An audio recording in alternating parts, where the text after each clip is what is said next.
Hi everyone, I'm Dirkha Joshi, and as you have entered this video, let me tell you a very obvious thing. What we are going to do today is we are going to learn about G.S. Ghurye, who he was and what were his works, his writings, and most important, what was Ghurye's Indology. This video will be a little brief but still cover all the points, I'd say. We'll start with a brief introduction and a little thing I want to tell you about before starting the brief introduction. Like many have the thoughts that why should we study about like when a person was born or what he studied and all.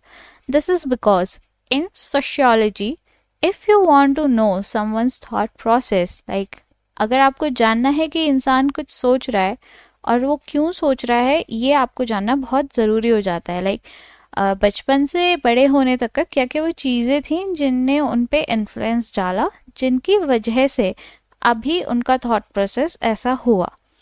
And I'll tell you in this video itself that how the dots are connected through the introduction, or we'll say about the early life knowledge of a person. We'll start with a brief introduction only. So let's get started. G.S. Ghurye, the full name is Govind Sadashiv Ghurye. He was born in 1893 and he survived till 1984. Now, specifically, if you tell me to call out the dates, then that are 12 December 1893 when he was born in Maharashtra, the west coast of India, and he died on 28 December 1983 at the age of 91. Now this all doesn't matter. What all matters is that what was the time period when he survived, 1893 to 1984. So whatever the environment was there in India at that time period would have influenced his thoughts and writings. So that's the first thing we have noted, that 1893, that is a little time before independence, and 1984 a little time after independence. So here his writings, his thought process, everything will have an influence of both the things, like how the society is evolving and changing. Next, after his matriculation examination, what he did, he got admitted into Elston College in Bombay with honors, and he did his BA in Sanskrit. Now, when he did his BA in Sanskrit, it was not just BA in Sanskrit with an average score. He was a very brilliant student and he had a brilliant career throughout. What he did was that he also got Bahudazi Prize, that is the blue ribbon of Sanskrit competence in the university. Now, after this, he did MA in Sanskrit as well as in English also. So, he stood first class first at MA examination in English and Sanskrit in 1918.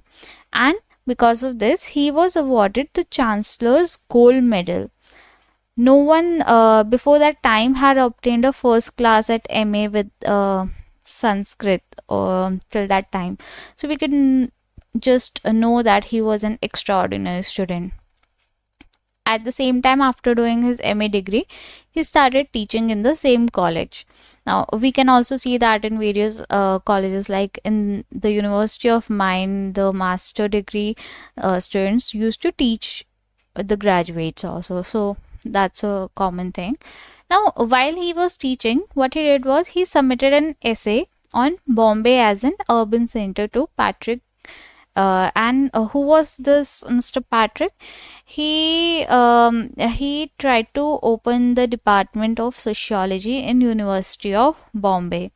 Now, Mr. Patrick was so much we'll say so much impressed by this essay that what the things turned out to be that Ghurye got a scholarship from University of Bombay to go out and study in England.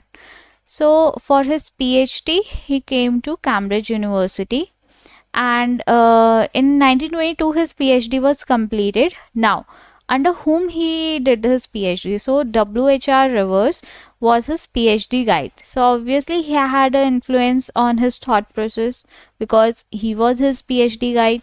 Now, before completing his PhD, W.H.R. Rivers died, and then he completed his PhD in under A.C. Haddon. and he completed his PhD on caste and race in India, which is very famous. Now it's very rare that if someone has done PhD, or we can say someone has written thesis on a particular topic, and he has been known throughout his life on that paperwork only. Caste and race in India got so famous that even today, if we mention this caste and race in India in our answers of sociology, we get some point, we get a extra point over there. Moving ahead, after this, he came to India, and after taking over the position of Patrick Geddes, he we can say succeeding him, he became the head of Department of Sociology in Bombay University in 1924, and he retired in 1959. Now, during the period of 1924 and 1959, he was such a brilliant teacher. Like, he was very serious and meticulous in preparing his lecture notes. That's what all his students tell. And like, many of his students have testified that his lectures were heavily documented. Like, as a research guide, he was more impressive and more successful. He created a sociological awareness during his time of teaching, and he also created a second generation of Indian sociologists. And let me name some very famous sociologists: M.N. Srinivas, K.M. Kapadia, I. Karve, K.T. Merchant, I.P. Desai, and so on. The list is very long. So, in between 1924 to 1959, he was officially the head of Department of Sociology in Bombay University. Now, after his retirement, he was the first emeritus professor in Bombay University. That was the first time it was happening, that after his retirement, he was made the emeritus professor on the basis of what all merit or skills he had. So he continued teaching till 1971, as far as I can collect the data. That says 1971. So that was all a little brief introduction about G.S. Ghurye, but let's not sum it up to be all about Ghurye. There's much more. Now, I want to tell you what people say about Ghurye, and then we will move ahead. M.N. Srinivas, one of his students, says, "Nothing disguises the fact that Ghurye was giant," and this is very true. It was Ghurye who produced such students which became the second line of, we can say, second generation of Indian sociologists. He is known as father of Indian sociology because though Mr. Patrick established the Department of Sociology in Bombay University, but it was on a verge of closing only when Ghurye came back to India. It was Ghurye who made it so strong that it's surviving still today. He is known as Doyen of Indian sociologists, no doubt, the symbol of sociological creativeness. We'll get to know ahead why. And what all we sum up from all this is that he was a trained Sanskrit scholar. He studied Vedas, Shastras, poetry of Kalidas, and all these. So, what we can assume that because he had such influence of Sanskrit during all his we can say student life, so obviously the thoughts from there will be applied by Ghurye to study Indian society.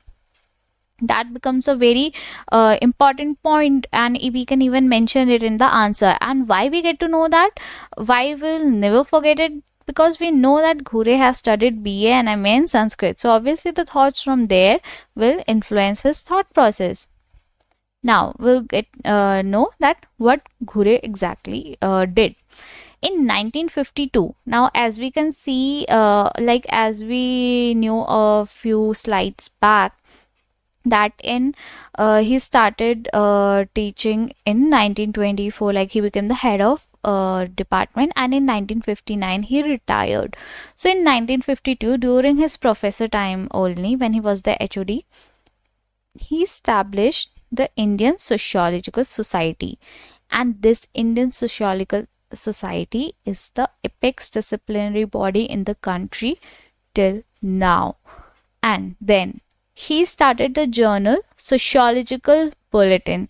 This sociological bulletin still continues today, and still the student, or we can say still the Indian sociologists right now rely on this. It is like as it is written that till today it is the voice of profession and one of the major academic journals in India. And this was started by Ghurye.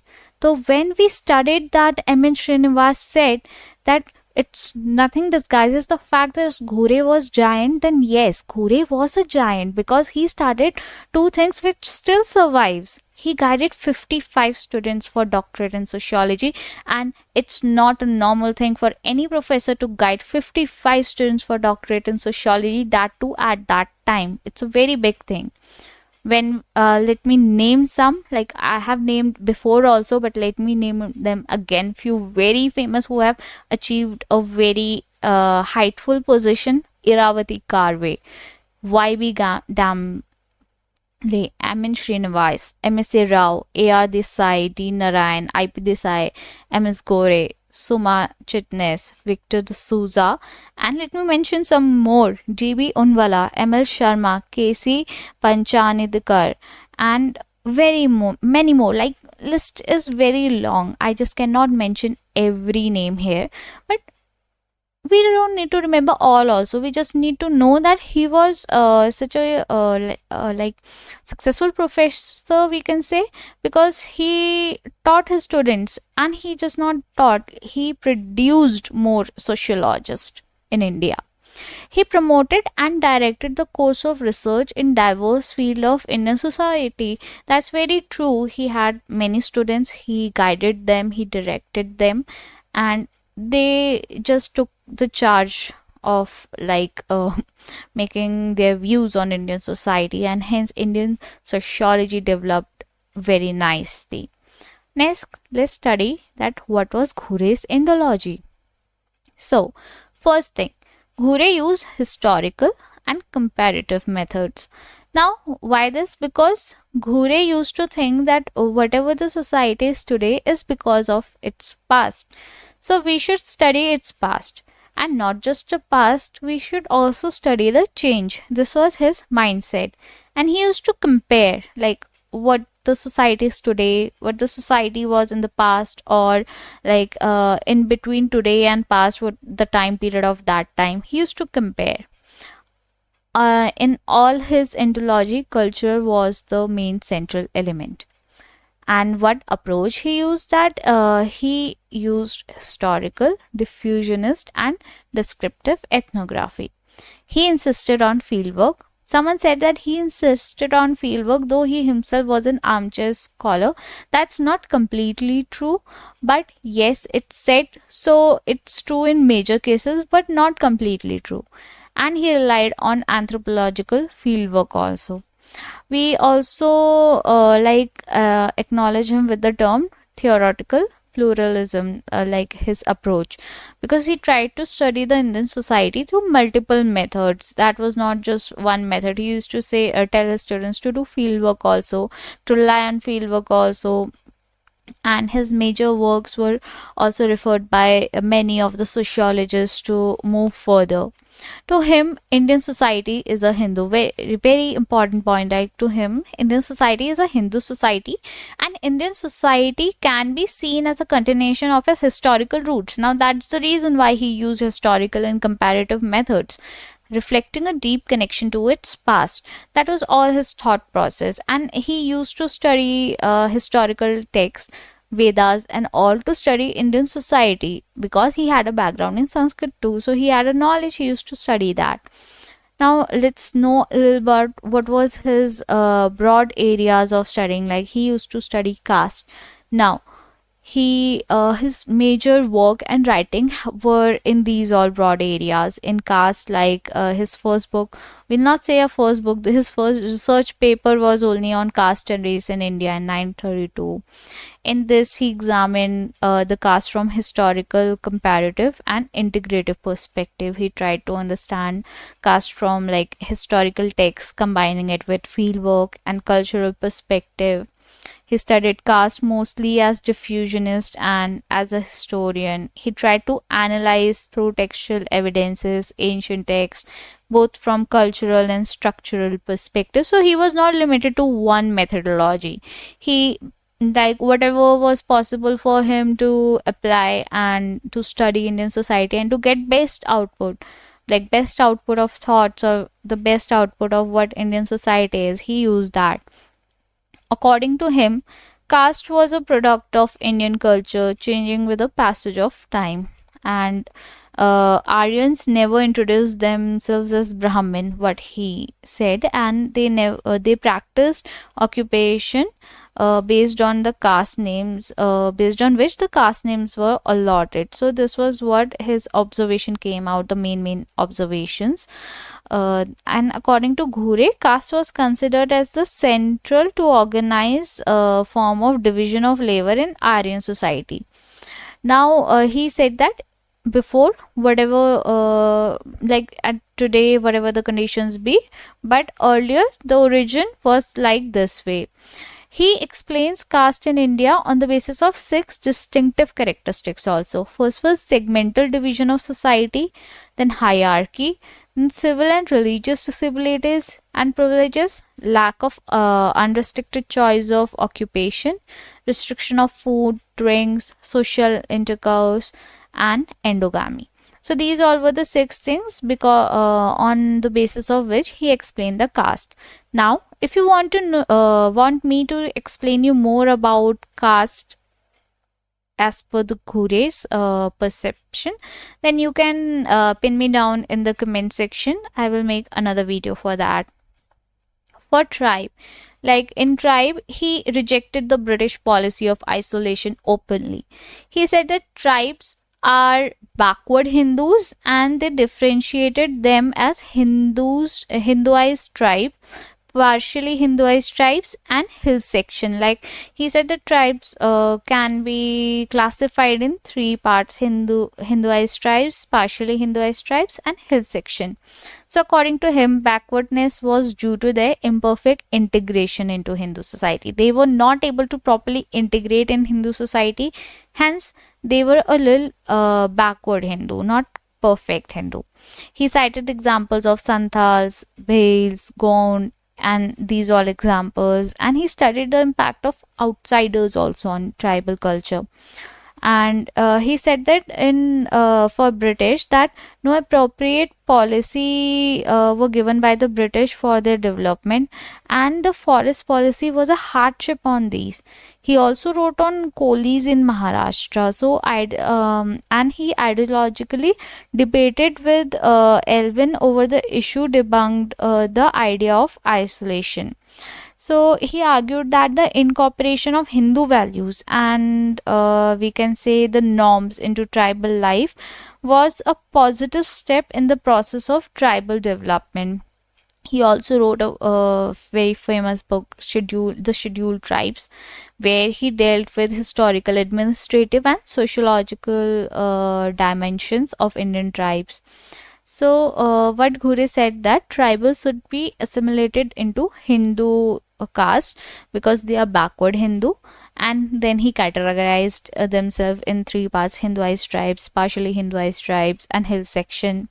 And he said backwardness was because they were not able to mingle with the Hindu society properly, and British never had an appropriate policy to like uplift the tribes, and they just put a hardship on the tribes with their forest policy.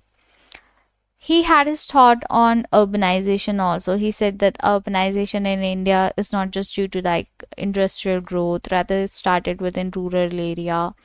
And he took references from texts, Sanskrit texts, documents, and he used to illustrate the growth of urban centers from the need of market felt in the rural hinterland.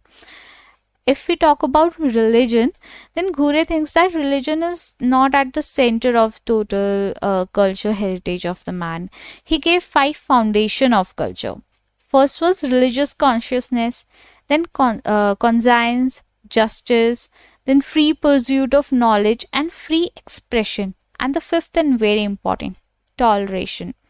out of which religious consciousness, he said, that is very important. Like it molds and directs the behavior of a person in the society. According to him, whatever the person is behaving in the Indian society has a indirect relation with what religious consciousness he is having in his mind. He wrote 6 books to bring out the role of religion in society. First was Indian Sadhu, next was Gods and Men, Religious Consciousness, Indian Accumulation, Vedic India, and Legacy of Ramayana. We can all read about these books from B.K. Nagla also. Let's have a very overview over what all the were the books he wrote. And if we are going to write an examination, then we can just learn these 10 examples, and even if we are able to recall any 5, then it's more than enough. Like first is Caste and Race in India, Culture and Society, Indian Sadhus, Family and Kin in Indo-European Culture, Scheduled Tribes, Religion of India, Vedic India, Gods and Men, Indian Costumes, and Social Tensions in India. Now, let me stop this video or conclude this video to this much only. A very brief introduction about Ghurye it was. If you want me to explain the areas on which the broad areas on which his work was basically classified, that is caste, tribe, kinship, culture, civilization, religion, family, marriage. So you can pin me down in the comment section, so I know that yes, you someone is there who wants me to make a video on that. I'll then make a video on that, as we'll move to another sociological thinker, and maybe I'll come up with some other topics also. So if you like the video, please subscribe to my channel and motivate me with all your likes and comments. Thank you and have a nice day ahead.